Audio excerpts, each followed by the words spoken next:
afternoon. Stick around to see what crazy things we did in the arena. Whee! Howdy, and welcome to the Bar SC Ranch, where you will experience our journey of running a family business, caring for animals, and doing life together. Subscribe now and be inspired here at the Bar SC. Today, we're all going to be riding in the arena, and we're going to introduce you to a couple of our horses and what we've been working on lately.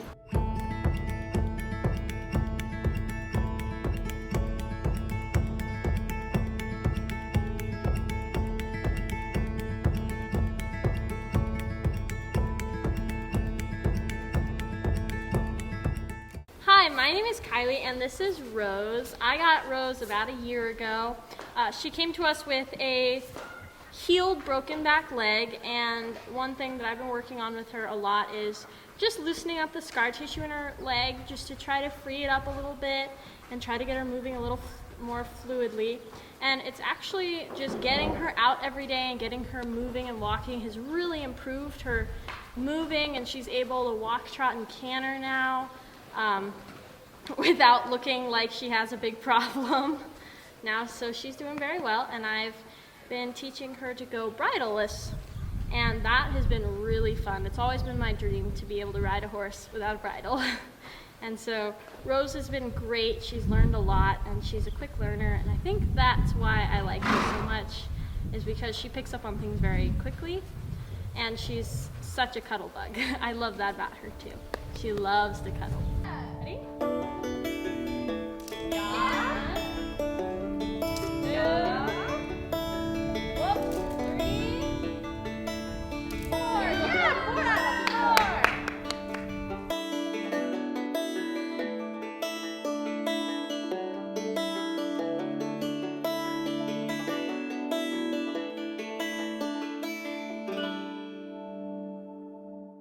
Hi, my name is Maddi, and this is Willy. He is a 5-year-old quarter horse that we actually bred and was born here, but I've only been riding him since January.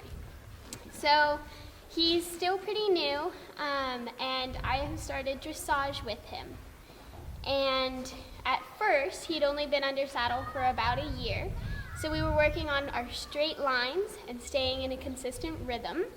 And now we are working on our collection and our impulsions, moving very forward. He's a very lazy horse, but it's been a lot of fun. I would like to sometime in the future ride him in dressage shows, but currently we're just doing online dressage shows every month. Ashley and I have been doing them together, so she's been filming me as I ride, and then I film her as she rides. And it's been so much fun. It's really good practice. The judge will give you feedbacks on all of the different parts of your test. So we're going to use that as kind of our building block, and then we're hopefully going to be able to go to some in-person shows. Wait, trust me, what?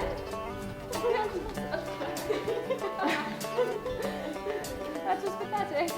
Ah! How am I supposed to catch that?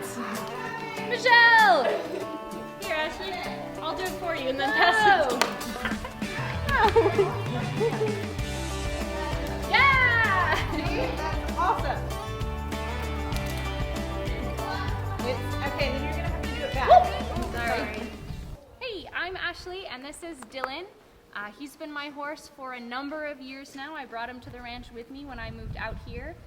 He's a 15-year-old thoroughbred gelding, so he used to be a racehorse, still has a little bit of that speed in him some days. Other days he's nice and lazy and you would never know. But today we're riding in our dressage gear to work a little bit on me and my riding, on keeping my wrists nice and straight, and on supporting my body with my thigh muscles rather than sitting quite so deep in the saddle, both of which are going to help him carry me a little bit more easily and make his life easier so that he and I can be a better pair. So the way that Maddi and I are riding today is in a style known as dressage. So it's the black saddle with a really long flap, which is the section of the saddle where our legs are going to be found. We ride with a long, almost straight leg, and that allows us the most surface area between our horse's belly and side and our leg, which gives us the most opportunity to give them cues, whether that be to move sideways, to move forward, whatever that may be. Right now we're working on a lot of forward. That is the first step, is getting that forward movement, then we can begin moving side to side. But typically dressage, you ride in all black in terms of the leather that you ride in. So a black leather saddle, black bridle. Maddi wears an awful lot of pink because obviously that's her favorite color. I just end up with a lot of black, but if you look at Maddi and what she's wearing, that's more typical to what you would see dressage or other English style riders wearing. She has breeches on, she's wearing her helmet, a nice polo shirt that's very common to see at a barn, especially a fancy English barn, English meaning dressage or jumping or just flat work, anything in one of these smaller saddles that doesn't have quite so much around it. Folks like Ava and Michelle are riding in Western saddles, so you can see that horn that's up there in front. They've got a little bit more saddle around them and a bigger pad. Just a different style of riding, really useful for someone like Michelle, who's riding her young horse right now. You never know what might happen. He's a really great guy, really coming along very far in his training, but it's still nice to have a little bit more around you. Whereas horses like Dylan and Willy are quite chill. They've figured it out. We feel a little more comfortable and a little less tack. And then Kailey's taken it way past that and gone straight into, well, I'll just ride with no saddle, no bridle, no nothing. And you could do that with any horse you want, except you might not go where you're looking to go. And Kailey's really got such a great relationship with her horse. She can tell Rose where she wants her to go, even without her needing a saddle, needing a bridle or reins to be able to pull on that horse. She just sends her sideways and turning with the use of her leg. By squeezing that leg on, Rose knows to move away from it, and thus she's able to turn. So it's really quite amazing what she's done with her horse as well. Ooh, Dad. People are gonna think we're such nerds. The first one I did wrong on purpose. The second one, that was an Good accident. boy. Oh, am I gonna kill myself doing this? I might. No. Good boy. All right. We're not torturing our horses. We are teaching them to be very resilient and kind to small children when we play super fun. Okay, Kailey, here we go. Yeah. Left-handed, by the way. Oh yeah. I'm not even. Oh yeah. Woo! Now I need to pick them all up off the ground. I'm Ava, and this is Bella. She's relatively new to the ranch, so I've been riding her the past couple of weeks, and I've just been introducing her to all the things in the arena and things that she might encounter when she's doing kid rides. So that includes a lot of desensitizing with the poles and our rings and all of our balls and stuff, so we've been working on that a lot.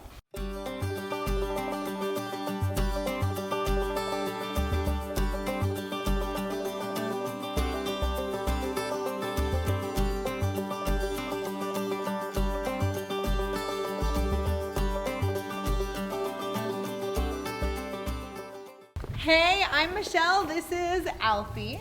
And this is Alfie's, I wish I had been more consistent. He's 2 years old, just turned 2.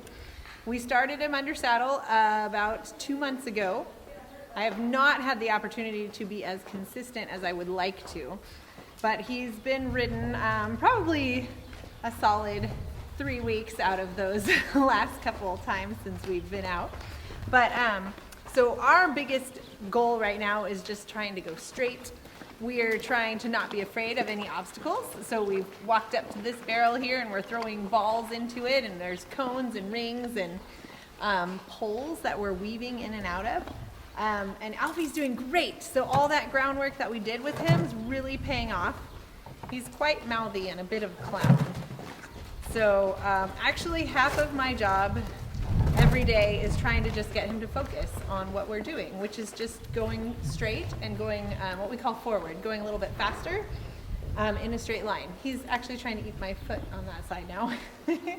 He likes to chew on everything, so hopefully he'll outgrow that a little bit as he gets a little older. The way that we start a young horse out teaching them how to go forward is that on the ground, I would use the stirrup and I would cluck to him first. I would make, I'm not going to make the noise quite yet, I'll show you in a minute, but I would cluck to him first. If he didn't respond, then I would tap him with the stirrup And the minute he went forward, I would release the pressure of that stirrup. So now that I'm sitting on top of him, he's heard that before.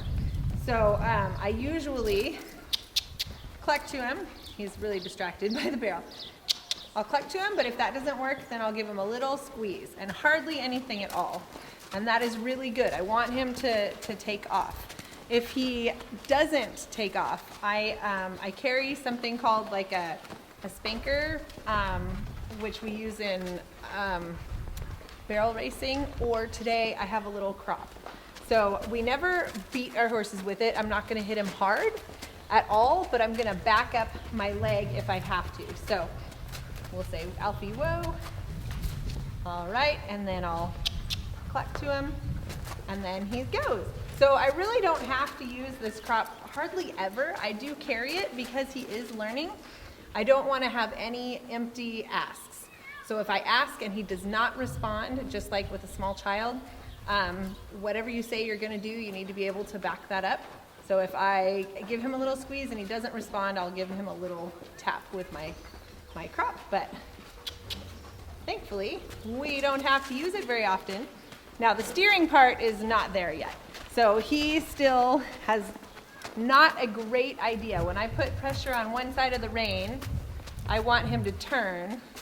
Let's see, maybe I'll turn away from you. I want him to turn. And he's doing pretty good, but see, I'm having to pull a little bit harder. Sometimes he fights. I'll hold the pressure, hold the pressure, hold the pressure until he gives. And then I give right back to him right away. And then I rub him and tell him he was a good boy. And then we'll try it again. And I'll pick up. And once he gives, I give back to him. And it's a little bit hard because he's always looking to chew on things. So I have to tell him to stop chewing. But all right, Alfie, so give him a little squeeze and he goes, awesome, but I want him to go this way. So I might do a little driving pressure, which means I'll pick up on the rein with steady pressure, and then if he doesn't go, I'll bump him over. But I have found that this makes a really light horse. So when I say light, super responsive in the end. And again, I've only been riding this horse for a total of 3 weeks, not long each day, maybe 20 minutes or so. So I look forward to getting a much more consistent and forward progress once I'm riding him super consistently. But we find that if you're real consistent with picking up on the reins when you ask and releasing the pressure once they do what you have asked, then you get a horse that's super responsive and you barely have to touch to get them to go and to turn. And then we would move on to the things that Ashley and Maddi are doing, and people who have, or horses that are more experienced, and you'll get a really refined, nice movement where you barely have to move, and the horse is going to respond and do exactly what you asked.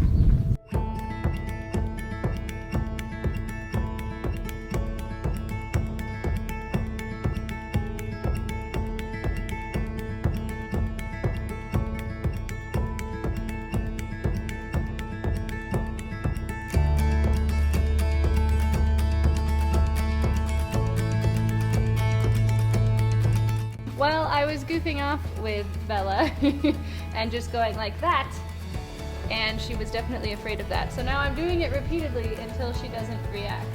And this is way better, but you see how she still twitches? And it's not because she thinks I'm gonna hit her in the eye, it's because she thinks I'm gonna hit her just in general, which I'm not, obviously. But I'm gonna keep showing it to her just like this until she doesn't move away. So this is way better. She's clearly more interested in what's behind the camera than what I'm doing over here. So I would say good, and I would stop for a little bit, but we would try this again in a few minutes and see if she still has a reaction then. Is this normally what you do in the arena? Pretty much, yeah. The rule of thumb is if something we do out here scares either our horse or someone else's horse, you just keep doing it until they're not scared anymore, because if they get scared and then it goes away, they learn that just freaking out and going, whoa, that was so scary, is the correct answer. So like Kailey's carrying around a bunch of poles right now next to her horse for fun. We were doing that with Bella. Obviously Rose does not care, but Bella did care, and so Ava was working with her, and these big poles come out of the ground we use for pole bending and things like that. So we were working with that on Bella. Ava was asking me to one of these up next to her. And when you do this and you put it down next to her, she's good, but leaning it towards her suddenly used to still freak her out. Even just a few moments ago, she was still going, oh my gosh. But now she's good, because if she's in here in the arena and kids are riding her and playing games, sometimes they run into these things and they fall over on top of the horses. And we need to know that she's just gonna go, ah, okay. She can't go, ah, because that poor kid is going for more of a ride than they wanted. So we work on it here so that the kids have a safe and fun time and horses like Bella can be productive members of society and hang out with the poles in the arena rather than being afraid of them. And Dylan's just going to join us. Dylan and I had an awesome ride in the arena. Some of us obviously are overachievers and are still galloping around the outside of the arena, but it's almost 8 o'clock here. I think it's time for dinner, so we're gonna call it a night. Thanks for hanging out with us. If you enjoy this video, we'd love to hear from you. Like and subscribe and leave a comment about what you might like to see in future videos. We'll see ya back on the ranch.